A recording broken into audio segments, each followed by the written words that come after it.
যি জীৱন হেৰুৱালে আৰু উভতি নাহে। আগৰ সেই সহজ সুখৰ সময় ঘূৰাই নোপোৱাৰ যন্ত্ৰণা যিয়ে জানে, জীৱনৰ মৰিশালিত বহি কোনেও তেওঁক আকৌ আশাৰ গান শুনোৱাব নোৱাৰে, যি গান অকল মানুহৰহে থাকে। বহুত কষ্ট হৈছে। পইচা চৰকাৰৰ ফালৰ পৰা 15,000 টকাটো পাইছে না? পাইছে ন?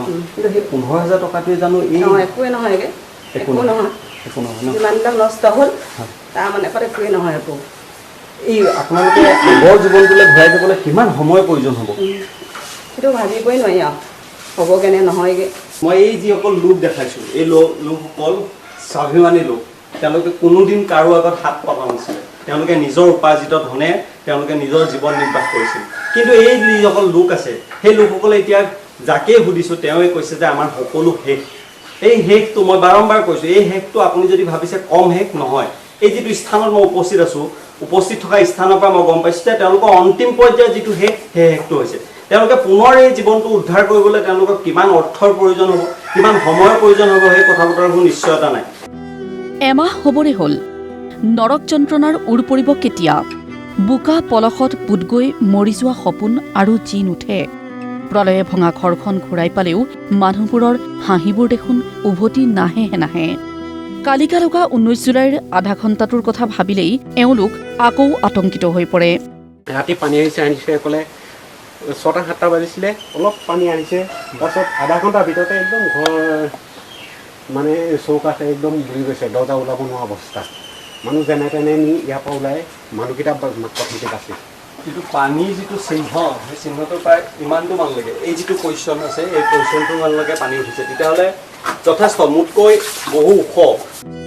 এইখন নিমাইজান, শিৱসাগৰৰ নিমাইজান।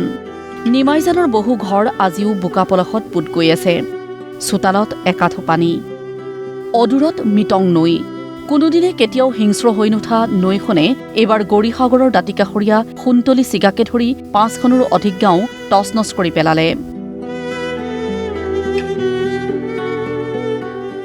যে 19 তাৰিখৰ দিনাখন যে হঠাৎ আমাৰ ইয়াত পানী আহিছিল, প্ৰায় আবেলি সময়ত পানী অহাৰ লগে লগে এই মথাউৰিটো পানী বাগৰিব লৈছিলে। পানী বাগৰোতে স্থানীয় গোটেই গাঁৱৰ যুৱক আহি লৈ পেলাই মাটি বস্তা ৰাখিবলৈ চেষ্টা কৰিছিলে। কিন্তু এনেকুৱা এটা পলয়ংকে পানী আহি গ'ল, কিন্তু ৰখাটো সম্ভৱ নহ'লে। মথাউৰিৰ ওপৰত কোনোবা এবুকু হৈ গ'ল, কোনোবা মানুহ ডুব যোৱা এনেকুৱা এটা অৱস্থা হৈ গ'ল।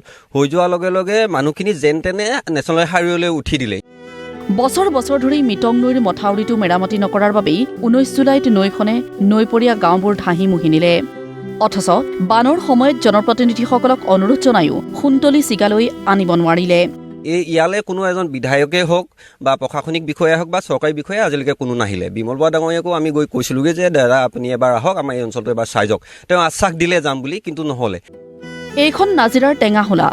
বাৰীয়ে পথাৰে এতিয়াও পৰি আছে প্ৰলয়ৰ চাপ। গোটেই অঞ্চলটোত দিশৌৰ ঢলে কঢ়িয়াই অনা শিল, বালি আৰু জাবৰৰ দম। এনিশা এবেলা গছ এডালত ধৰি প্ৰলয়ৰ পৰা কোনোমতে প্ৰাণ বচোৱা এগৰাকী মহিলাৰ দুখ। চৰকাৰৰ পৰা 15,000 টকাও নাপালে। গছত মানে কোনোমতে উঠিলোঁ, উঠাৰ পিছতো গছজোপা পৰি গ'ল। যিজোপা গছত মোক তুলি দিলে সেইজোপা গছ পৰি গ'ল। পৰি যোৱাৰ পিছত মোক উটুৱাই মোক লৈ গ'ল। নিয়াৰ পিছত মানে মই তেনেকৈ থাকিলোঁ আৰু গছজোপাতে জুবিয়াই থ'লে। দেওবাৰে নিশাটো মই গোটেই নিশাত থাকিলোঁ। আকৌ এইফালে কি বুলি কয়, সোমবাৰে এবেলা থাকিলোঁ দিনত, সোমবাৰে দিনটো এবেলা থাকিলোঁ। আকৌ সেনেকৈ মানে গ'ল আৰু বচাবলৈ নাও লৈ। এনেকুৱা অৱস্থা। আমাৰটো গছত আছে, ল'ৰাটো গছত আছে, জোৱাইটো গছত আছে। যে এতিয়া ৰাইজক যেনেকৈ দিছে সেই তেনেকৈ আমাকো দিব লাগে বুলি আমিও ভাবিছোঁ। তো অৱশ্যে এতিয়া আমি চবেই ৰাইজেই পাইছে 15,000কৈ, কিন্তু ময়ো দিছিলোঁ, মই পোৱা নাই। টেঙাহোলাৰ বৰ্ণনা দিবলৈ গ'লে এতিয়া মাথো সেই এটাই শব্দ, মৰুভূমি। নাজিৰাৰ টেঙাহোলা মৰুভূমি হৈ গ'ল। আমি যেতিয়া ইয়াত শাক পাচলি খেতি কৰিছিলোঁ, তেতিয়া আমাৰ মনটো একদম বহুত মানে প্ৰফুল্ল হৈছিলে। আৰু এতিয়া আমাৰ মানে চকু পানী ওলাব ধৰিলে। আমাৰ যিটো মৰুভূমি পৰিৱেশ, চব বানপানী আহি আমাক ধুই লৈ গ'ল। কাষতে দেখিছে আমাৰ যি দিখৌ নৈ, তাত একদম ফকলেন JCB লগাই আমাৰ কিনাৰে কিনাৰে গোটেই শিল খান্দি আমাৰ গোটেইকেইটাৰ মানে পৰিয়ালকেইটাৰ চব ধ্বংস কৰি দিলে। আমাৰ যিমান মানে মেহনত চব বেকাৰ গ'ল। আমি যিমান কষ্ট কৰি এই চাপৰি খেতি কৰি খাইছিলোঁ, আমাৰ জীৱিকা আছিলে, সেই জীৱিকা আমাৰ একেবাৰে ধ্বংস হৈ গ'ল। এতিয়া আমি নিৰুপায়। সকলো হেৰুৱাই নিশেষ হোৱা এই দুৰ্ভগীয়া লোকসকলৰ কাষলৈ অৱশ্যে গৈয়ে আছে সাহায্যকাৰী দল। আজি চন্তকত বানাক্ৰান্ত পৰিয়ালক একোখনকৈ চাইকেল আগবঢ়ালে অনুপম শইকীয়াই। লগত থাকে নেকিব আৰু জ্যোতিমালা বুঢ়াগোহাঁই নামৰ কণ্ঠশিল্পী দুগৰাকী। অসমৰ প্ৰতি যিমানৰ টান আছে আচলতে প্ৰত্যেকেই আচলতে নিজৰ উদাৰতা প্ৰকাশ কৰাত বা নিজৰ যিখিনি হৃদয়বান ব্যক্তি সকলোৰে হৃদয়ৰ মাজত থকা সেই দুখবিলাকক অকণমান সমভাগী কৰাৰ কাৰণে আগবাঢ়ি আহিছে। আমি কণ্ঠশিল্পী অসমেও ঠিক তেনেধৰণৰ পদক্ষেপ লৈ ইতিমধ্যে 2-3টা কাৰ্যসূচী কৰিছোঁ যদিও দুৰ্যোগগ্ৰস্ত বানাক্ৰান্তসকলৰ কাৰণে অলপমান যিমানখিনি পাৰোঁ আমাৰ সাধ্য অনুসৰি, গতিকে আমি অকণমান চাইকেল বিতৰণ কৰিম। ইফালে একেদিনাই নেপালী খুঁটিত সপত্নীক যতীন বৰা।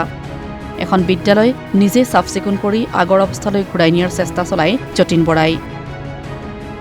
লগতে তেওঁ নেপালী খুঁটিৰ বাসিন্দাসকলক নানাবিধ সামগ্ৰী বিতৰণ কৰে।